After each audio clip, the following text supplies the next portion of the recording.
Hello everyone.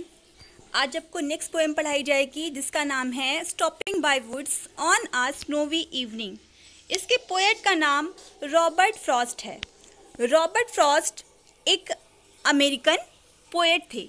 उनका जन्म 1874 में हुआ था और उनकी मृत्यु 1963 में हुई। ये जो पोएम हम पढ़ने जा रहे हैं एक्चुअल में ये एक एलेगरी है। अब एलेगरी क्या होती है? एलेगरी एक रूपक कथा होती है। ये एक टाइप का फिगर ऑफ स्पीच समझ लीजिए आप है ये। इसमें क्या होता है, इसमें जो कवि होते हैं वो निराकार विचारों एवं सिद्धांतों को एक चरित्र के रूप में मान लेते हैं, यानी उसे जीवित मान लेते हैं, जिससे इन सिद्धांतों को समझना और ज़्यादा आसान हो जाता है। इस पोएम की जो थीम है वो लाइफ और डेथ है। इस पोएम के जरिए कवि हमसे कहना चाहते हैं कि इस संसार की सुंदरता हमें अपनी ओर आकर्षित कर लेती है, जिससे हम अपने जीवन में पहले से जो निर्धारित हमारे रियल पर्पस हैं उन्हें हम भूल जाते हैं।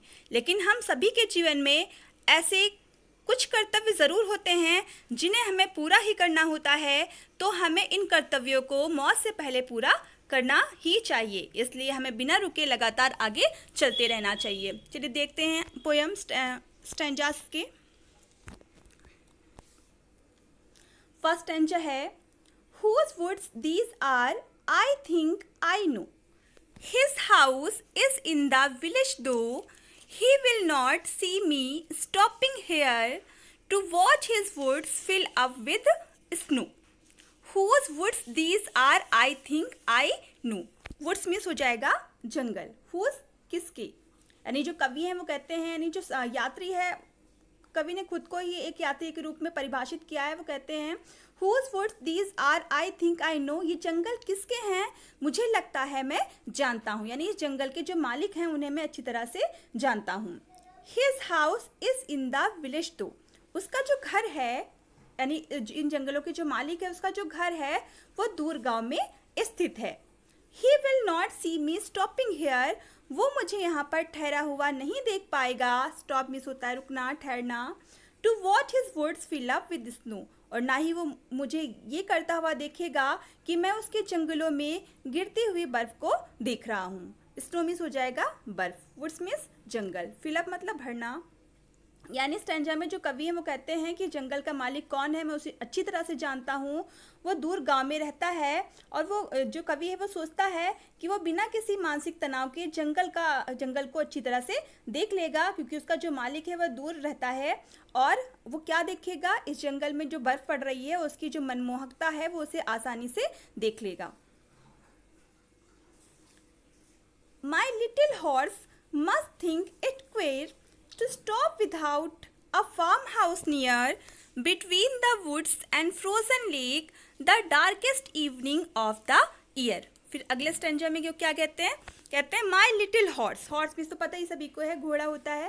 क्वीर मतलब अजीब, विचित्र। फार्म हाउस यानी कि ठहरने का स्थान। बिटवीन बीच में, वुड्स जंगल, फ्रोजन लेक यानी जमी हुई झील, डार्केस्ट अंधकारमयी, इवनिंग शाम, ईयर वर्ष। My little horse must think it queer, मेरा जो घोड़ा है उसे कुछ अजीब महसूस होता है, उसे कुछ विचित्र महसूस होता है। किस बात पर? कि मैं यहाँ पर अचानक से ठहर गया हूँ। To stop without a farm house near, क्योंकि मैं जहाँ पर ठहरा हुआ हूँ उसके आसपास कोई भी फार्म हाउस नहीं है, यानी कोई भी ठहरने का स्थान नहीं है। Between the woods and frozen lake, मैं जहाँ पर ठहरा हुआ हूँ वो जंगल और जमी हुई झील का बीच का स्थान है। The darkest evening of the year, और देखने में ऐसा लग रहा है कि ये उस साल की सबसे अंधकारमयी और ठंडी शाम है। He gives his harness bells a shake to ask if there is some mistake. The only other sounds the sweep of easy wind and downy flake. He gives his harness bells. Harness bells होता है जो घोड़े की लगाम से जुड़ी हुई घंटियां होती हैं, उन्हें हम हार्नेस बेल्स कहते हैं। शेक मिस होता है हिलाना। He gives his harness bells a shake. वो अपनी लगाम में बंधी हुई घंटियों को हिलाता है। टू आस्क, ये पूछने के लिए, if there is some mistake, कि क्या उसके मालिक से कोई गलती हो गई है, यानी क्या उसका मालिक बिना किसी गलती के यहाँ पर रुक गया है, यानी किसी गलती से यहाँ पे रुक गया है। The only other sounds the sweep to of easy wind and downy flake. Downy flake मतलब हो जाएगा, फ्लेक मीन्स हो जाएगा बर्फ के कोमल और छोटे टुकड़े। डाउनी मतलब नीचे की ओर गिरते हुए। The only other sound the sweep of easy wind and downy flake, क्योंकि जो वातावरण है उसमें बिल्कुल भी सन्नाटा छाया हुआ है और वहाँ पर आवाज़ किसकी आ रही है, हल्की हवा के चलने की आवाज़ आ रही है और बर्फ़ के जो टुकड़े हैं यानी कि बर्फ़ के जो फाहे हैं उनके गिरने की ही आवाज़ केवल सुनाई दे रही है। यानी कि ऊपर वाले स्टैंजा में उसके घोड़े को थोड़ा अजीब महसूस होता है, इस स्टैंजा में उसका वो रिस्पॉन्स करता है, अपनी घंटियों को हिलाता है और ये पूछना चाहता है कि क्या उससे मालिक से कोई गलती हो गई है, यानी क्या उसका मालिक गलती से यहाँ पे रुक गया है, क्योंकि वातावरण में बिल्कुल सन्नाटा है, कोई भी आवाज़ सुनाई नहीं दे रही है, केवल हवा के बहने की आवाज़ और बर्फ़ के जो फाहे हैं उनके गिरने की आवाज़ ही सुनाई दे रही है। ये लास्ट स्टैंजा है The woods are lovely, dark and deep, but I have promises to keep, and miles to go before I sleep, and miles to go before I sleep. The woods are lovely, dark and deep. फिर आगे जो और कवि कहते हैं The woods are lovely, यानी कि जो जंगल हैं वो बहुत ही सुंदर हैं। डार्क अंधकारमय हैं और गहरे हैं, यानी कि वो बहुत अधिक आकर्षित करने वाले हैं। But I have promises to keep, लेकिन मैंने कुछ वादे किए हैं जिन्हें मुझे पूरा करना है। प्रोमिसेस टू कीप यानी कि वादों को पूरा करना, यानी कर्तव्यों का निर्वहन करना है।